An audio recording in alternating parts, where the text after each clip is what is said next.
How do you reduce indirect manufacturing costs? This is the manufacturing major cost issue. Over 40% of manufacturing expense is indirect, i.e. not material and not labor used to process the material. It's quite likely that half of this expense is to pay people, necessary but not visibly adding value. Therein lies the conundrum. You can't do without them at all, but you can still deliver your product or service if they weren't there for the day.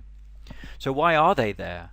Some part of what they all do does have value, but how do you assess it? Activity-based costing looks for drivers in order to predict changes in cost when circumstances change. You can start with categories normally used for ABC: product, facility, batch, and volume related. But what we need here is a better breakdown to give a clearer picture.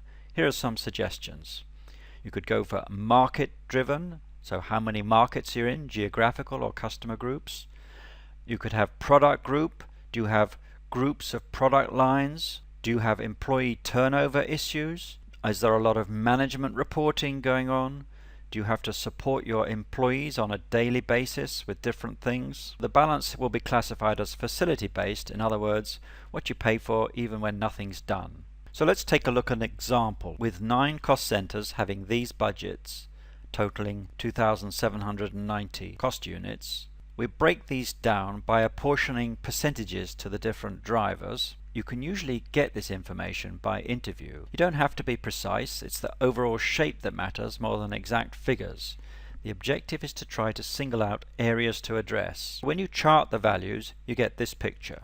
The activity-based costing shows that the highest expense is incurred in product group and management reporting related activities, and further highlights the finance involvement in this.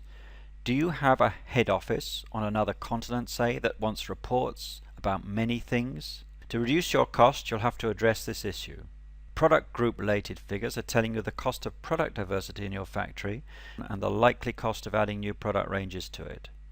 Note that solutions to these issues are not to be found within the departments that incur the expense, so applying budgetary constraints on the high spending departments will only cause stress. That's a quick look at how to highlight some issues that are driving indirect costs. Thank you for listening.